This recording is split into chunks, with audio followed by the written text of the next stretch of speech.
Bismillahirrahmanirrahim. Assalamualaikum warahmatullahi wabarakatuh.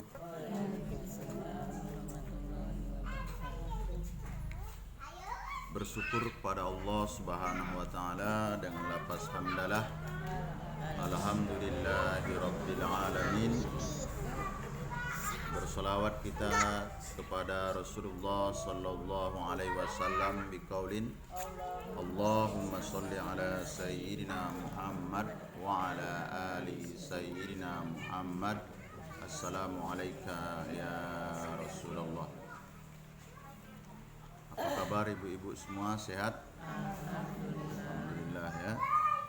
Alhamdulillah, kita berjumpa kembali tepatnya pada tanggal 6 Zulqa'dah 1442 Hijriah.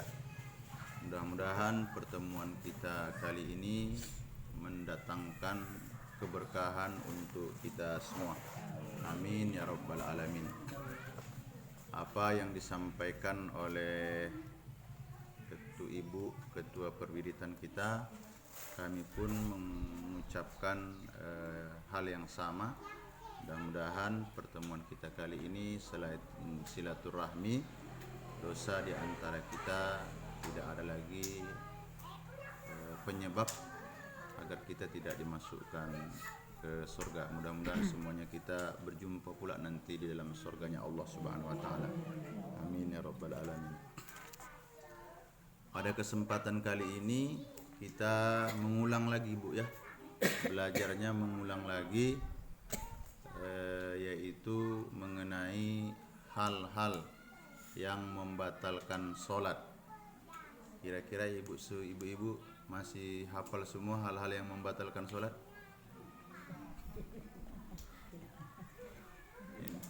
Ini karena cuaca panas, kena kipas angin, mengantuk semua ya kan? Hal-hal yang membatalkan sholat minimal ada 11. Ada nanti yang mengatakan 14, tidak jadi masalah. Tapi yang 11 ini mohon sama-sama kita perhatikan. Jadi kalau bahasanya nanti batal,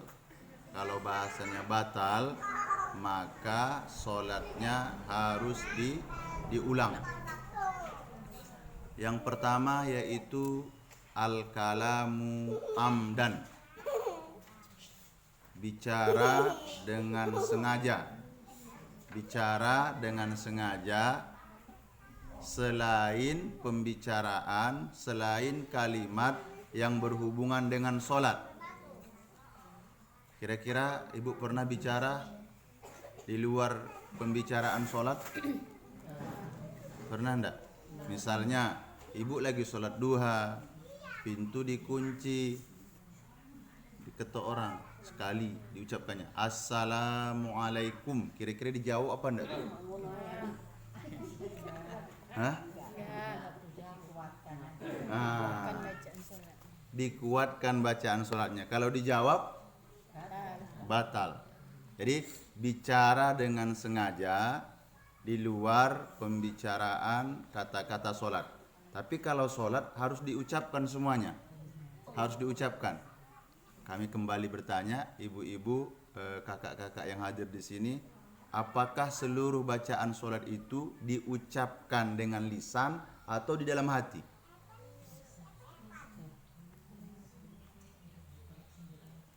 Gimana kira-kira?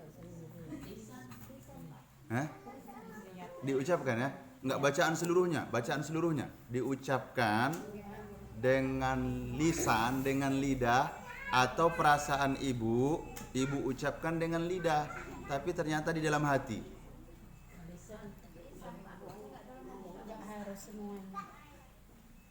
Maksudnya gini, pengetahuan kita semuanya itu harus diucapkan dengan lisan.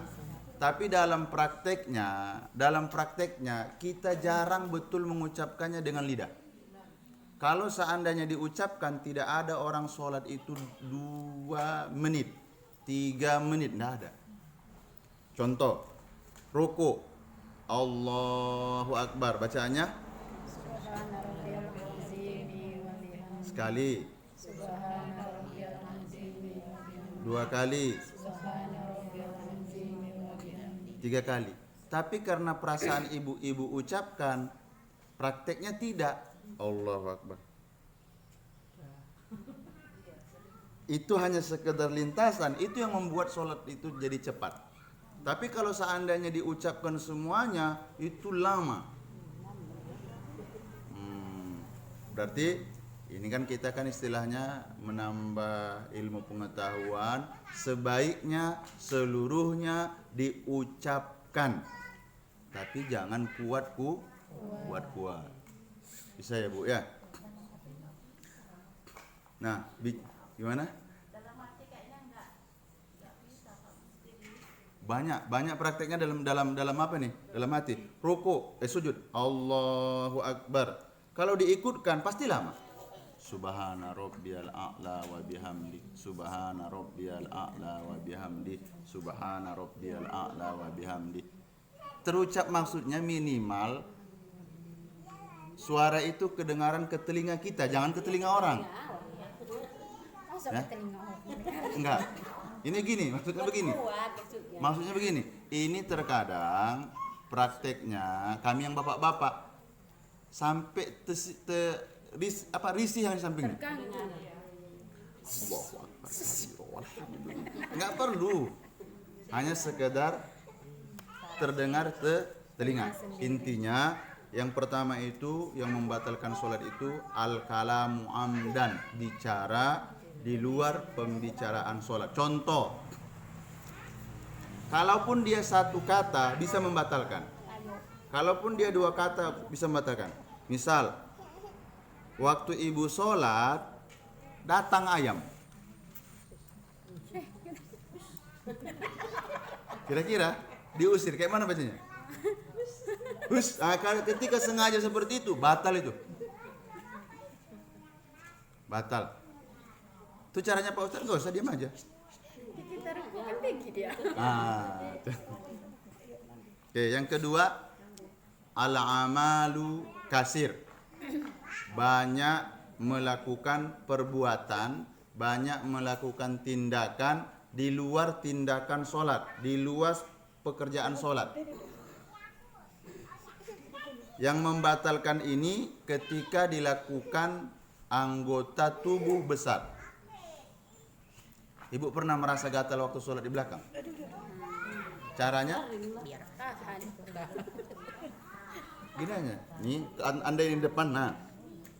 Tuh, garukan aja. Tapi 1 ya. Enggak puas. Harus 3. Belum hilang juga. Kalau seandainya ikut 5 jari batal. Hah? Nah, ini kalau ibu sholat di rumah, ya, kebetulan habis panen apa? Panen ayam orang, banyak nyamuk biasanya. Ya kan? Gatal rasa ibu, gatal. Oke, boleh digaruk Pak Ustadz? Boleh. Tapi dengan menggunakan 1 jari. Bisa ya? Terus yang perlu diperhatikan kadang begini. Entah kalau ibu-ibu, kalau bapak-bapak insya Allah udah kami sampaikan enggak. Ibu-ibu perhatikan, ini bisa membatalkan sholat. Allahu Akbar. Habis bismillah kata Pak Imam, dia goyang-goyang dia. Apa ada itu? Sebentar. Nah ya, ketika ini anggota tubuh, ini bagian anggota tubuh yang besar nih, batal nih. Bisa ya Bu ya, jangan melakukan gerakan yang banyak. Kalau pas kita sholat mati lampu terus kita jongkok dulu mak. Maksudnya mati lampu terus? Ya terus kita jongkok dulu gitu. Gimana? Dia mati lampu Ustaz. Jadi jongkok dulu hidupkan lampu katanya. Ya kan? Ya sholat aja belum hilang. Iya, paham saya. Begini rupanya maksudnya. Kita sholat mati lampu. Iya. Kita bawa di sebelah. Iya. Terus kita jongkok menurut ibu? Menurut ibu dulu, batal atau enggak? Batal. Nah, makanya sekarang mungkin itulah salah satunya Bu ya, dibikin lampu yang Emergency. apa namanya itu? Emergency. Iya, mati lampu hidup dia.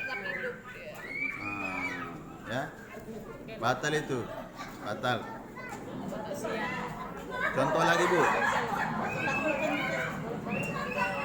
Ini, ibu perhatiin misalnya ini, berjamaah Bu. Saf pertama, saf kedua, saf ketiga. Saf pertama pos penuh, saf kedua penuh. Tiba-tiba di saf yang pertama ini dia terjadi hadas. Oke. Terus cara melangkahnya silakan saja, tapi jangan langsung melangkah sekali berhenti. Melangkah sekali berhenti. Tapi kalau seandainya seperti jalan biasa dia sekali, 2 kali, 3 kali tanpa berhenti, batal nih.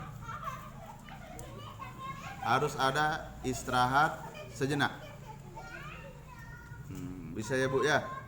Al-amalu kasir ini maksudnya melakukan gerakan yang banyak di luar gerakan sholat.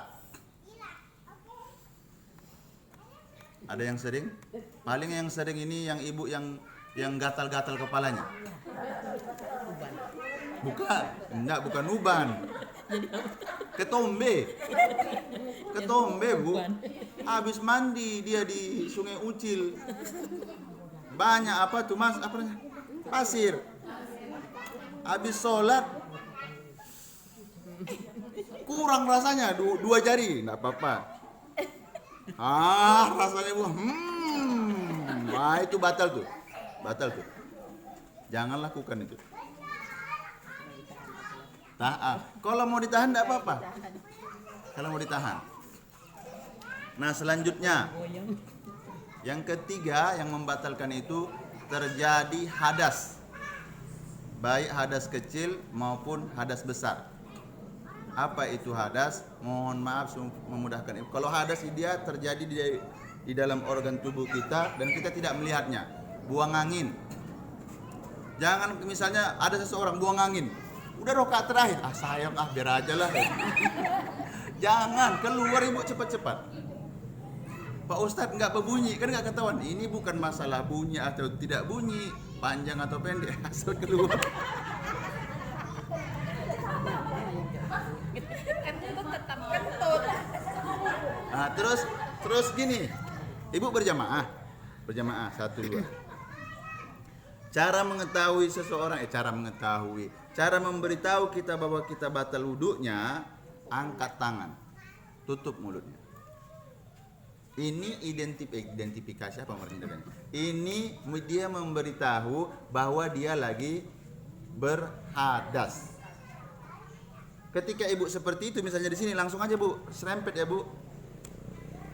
Jangan dikosongkan. Jangan dikosongkan, karena nanti kalau dikosongkan ini sudah mengurangi nilai sholat berjamaahnya, mengurangi nilai kekhusukannya. Terus waktu misalnya ibu sama-sama, kalau diangkatnya, jangan bermain hati ibu. Kentut nih, jangan. Ya? Duluan kita yang batal jadinya. Jangan ya, sip. Oke, terus ini ibu perhatikan. Kalau seandainya berjamaah, ibu, kalau bisa jangan ada, ini termasuk memutus saf. Jangan ada anak-anak yang belum dewasa, yang belum tahu dia hukum toharoh. Kalau misalnya dia sudah tahu ilmu toharoh, bersihnya dia nggak perlu itu. Udah sama kita. Tapi kadang kalau dia belum tahu toharoh, ya udah taruh dia di belakang saja. Nah, begitu ya Bu ya. Karena ini bisa memutus saf. Ya. Oke Bu ya. Terkena najis di mana? Di pakaian, di badan, di tempat sholat. Kalau di pakaian aman. Kalau yang masih bisa dihilangkan langsung, hilangkan. Misal waktu kita sholat, Allahu Akbar, datang di muka nembak itu tai cicak. ya udah langsung aja. Nah, seperti itu. Kalau seandainya di sejadah ya sudah. Nah, kalau masih bisa dihilangkan, itu tidak membatalkan sholat. Kalau dia nempel di tubuh ibu, ini yang berat. Nah, ini berarti batal sholat. Yang selanjutnya, terbuka aurat. Terbuka aurat ini penting. Aurat perempuan, aurat ibu-ibu mana, Bu? Di dalam sholat? Muka dan telapak tangan. Wajah dan telapak tangan. Nah, sebaiknya mukenanya itu yang bawahannya sebaiknya agak dalam dia. Kadang kita khawatirnya waktu ibu sujud nampak. Terus hati-hati juga untuk ibu-ibu karena juga termasuk aurat rambut. Kadang satu dia, Bu, di sini. Datang kipas angin, tambah AC, baru satu gini-gini dia. Batal sholat nih. Cepat masukkan ibu. Kenapa? Karena dia termasuk bagian dari aurat. Ini hanya sekedar mengulang-ulang kaji. Satu rambut pun Pak Ustadz, iya satu rambut. Batal sholatnya. Kalau batal sholatnya, maka diulangi dari awal. Seperti itu. Nah, selanjutnya yang membatalkan juga berubah niat. Ibu pernah berubah niat? Hati-hati ini berubah niat. Contoh. Ibu Bu Haja. Kak Haji. Udah ada janjian sama seseorang. Wah, aku nanti mau datang ke rumah Uwa ya. Jam berapa mau datang? Jam 9. Jam setengah 9 belum juga datang. Jam 9 kurang 15 Uwa lah sholat apa? Sholat duha. Tapi berniatnya usolli sunnata duha rakaataini mustaqbilal kiblati lillahi ta'ala. Waktu Allahu Akbar nanti kok datang tamu. Ingat. Ku batalkan ini. Batal udah itu. Batal itu. Batal langsung itu. Atau berubah niat dia. Allahu Akbar. Niat sholat duha. Rupa teringat, ya Allah masih banyak kodoanku. Kodolah nggak jadi duha. Kodolah nggak bisa. Satu sholat hanya satu niat. Boleh dibatalkan, boleh. Ini ibu harus fokus. Boleh dibatalkan kapan? Ibu masuk ke musola. Ya, kebetulan terlambat. Sholatlah ibu sendirian. Allahu Akbar.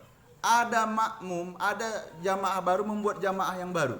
Ini boleh ibu tukar niat ibu dari yang fardu kembali ke sunat, cepat pelaksanaannya, ibu ikut mengulangi sholat dengan jamaah yang baru membentuk itu. Itu mantap.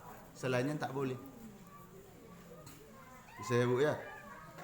Oke, berubah niat ini biasanya bagi yang ada janji nih. Nah, kalau sudah berubah niatnya itu batal sholat. Selanjutnya berpaling kiblat, tidak mengarah kiblat dia. Kira-kira bisa tidak terjadi nih? Tak ke kiblat dia arahnya. Enggak tahu. Kalau di kampung orang ibu tidak tahu, tidak jadi masalah. Kemanapun arah kiblat sah itu. Tapi kalau udah ditunjukkan orang, mak ke selatannya ibu nih, wah jangan ke situ, wah ke baratnya. Berubah lagi. Tapi terkadang begini, masa-masa kita tidak mungkin. Masa ibu waktu SD, masa ibu waktu SMP, sering ini berubah kiblat nih. Udah bagus dia berdiri Bu, ditarik kawan Bu, gini, ditarik kawan dia, sering ini ya, dipindahkan begini badannya ini, harusnya dia ke sana, pindahkannya ke selatan, batal itu Bu. Sering ini terjadi waktu kita masih SD, SMP. Kadang kawan kita udah bagus-bagus nih, Allahu Akbar. Halo, enggak mau juga. Dinikahnya. Woi katanya kan, batal tuh. Batal tuh. Selanjutnya yang ke-8 sama 9, makan minum. Makan minum batal ini sholat nih. Makan minum di dalam sholat batal. Kalau makan minum waktu bulan puasa tidak disengaja, tidak jadi masalah. Tapi kalau dalam sholat pastilah batal. Kira-kira ada tidak orang waktu sholat makan dia lagi? Tidak ada. Tapi misalnya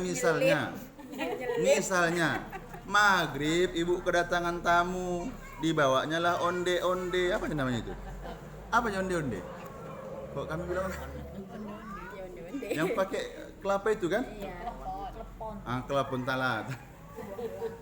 Bau Malaka. Oke, ibu makan sedikit, enggak jadi masalah. Makanlah. Itu kan ada kelapanya yang diparut ya. Terselip dia sedikit. Ibu menyebutkan walado pasti betul. Walado.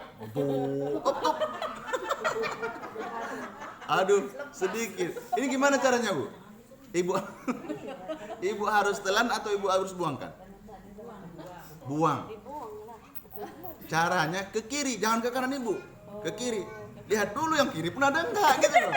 Oh, kata Pak Ustadz ke kiri, rupanya wah itu situ mengamuk nanti.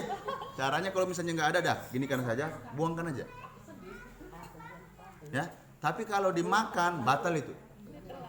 Kalau memakan langsung tidak, tapi karena makanya nah ini kita belum lazim nih Bu ya, belum lazim. Kalau misalnya ibu mau, kalau misalnya ibu udah terbiasa, nggak apa-apa. Sebelum ibu berangkat, siwa aja lah. Jangan pakai pakai siwa. Nah. Kuat giginya. Disiwa aja. Kalau ibu pakai gosok gigi 5 kali 1 hari, cepat ibu ompong tuh. Tapi kalau pakai siwa sehari 5 kali, sehari 15 kali tidak ada masalah. Tinggal lagi bagi yang nggak terbiasa, emak lain apanya kan Bu ya. Tapi orang-orang yang sudah ke sana biasa, ibu-ibu yang seperti ini, anak-anak gadis biasa aja dong tuh jalan-jalan kayak gitu tuh. Biasa. Kalau kita mungkin emak dibilang orang lain pula jamaahnya ini gitu kan. Tiba-tiba jamaah jalur 7 misalnya kan. Ibu bawa, wow ini pengajian Ustadz jalan boleh nih. Maksudnya ini untuk membersihkan. Yang ke-10 yang membatalkan juga yaitu tertawa. Kira-kira pernah ibu tertawa dalam sholat? Enggak. Pernah, kalau teringat yang lucu ketawa sendiri jadi. Nah kalau ibu tertawa batal nih Bu ya. Misalnya biasa itu Bu, waktu Allahu Akbar khusyuk ibu. Pas waktu ruku teringat ibu. Pemular senyum, ya tertarik sama ibu. Lepas, batal itu Bu. Kalau senyum enggak apa-apa, senyum enggak. Ingat, ketawa. Makanya caranya ini sambil mengingatkan kita caranya. Makanya tadi wudhunya yang benar, wudhunya nggak usah bicara Bu. Jangan bicara sama yang samping kiri samping kanan. Air wudhunya jangan dilap, doa terus jangan ibu gini-giniin. Jangan dibunyi-bunyikan. Pas setelah berwudu ataupun mau berwudu, mau sholat. Ini kadang sering itu, udah mau sholat, Kadang kepala. Jangan ya Bu ya. Ini nanti ini. Oke, kalau misalnya sudah seperti ini baru baca astagfirullahaladzim. Kalau ibu ragu nanti mau ketawa juga, lucu betul rasa ibu itu. Misalnya tadi sambalan, yang dipikirnya dagingnya, yang dimakannya, rupanya kepalanya. Teringat ini kemana-mana. Ada itu yang lucu itu. Teringat pas waktu ini batalin nanti Bu. Ya. Kadang teringat itu karena itu baca astagfirullah. Ragu Bu nanti masih ada yang mewas-wasi, baca qul a'udzu birabbin nas. Bismillahirrahmanirrahim. Qul a'udzu birabbin nas, malikin nas, ilahin nas, min syarril waswasil khannas, allazi yuwaswisu fi sudurin nas minal jinnati wan nas. Baru takbir. Allahu akbar. Nah, yang terakhir yang membatalkan sholat itu yaitu murtad. Murtad, keluar dari agama Islam, otomatis itu membatalkan sholat. Mungkin ini saja yang ingin kami sampaikan. Masih ada waktu bagi kita untuk tukar pikiran. yang berhubungan dengan sholat kami persilahkan. Terus memberikan informasi sambil nunggu ibu kalau ada nanti yang bertanya, mohon dukungan dan doanya. Insya Allah nanti subuh kami akan mulai lagi dengan bapak-bapak, tapi bapak-bapak dan kami ajak ibu-ibu juga. Ada bahasanya ngopi maksudnya ngobrol perkara iman di musola subuhnya. Kita nanti habis sholat silsilah itu ngopi, habis itu makan, nggak ada pengajian khusus, kita hanya sudah sekedar tukar pikiran saja. Alhamdulillah kemarin, kalau Jumat yang kemarin itu alhamdulillah nih Bu, untuk jalur kita dan mudah-mudahan bisa nanti dicontoh jalur yang lain, jumlah jamaah subuh Jumat kemarin itu sama dengan jumlah sholat isanya. Alhamdulillah. Nah, seperti itu. Baik, kalau ada yang ingin bertanya kami persilahkan.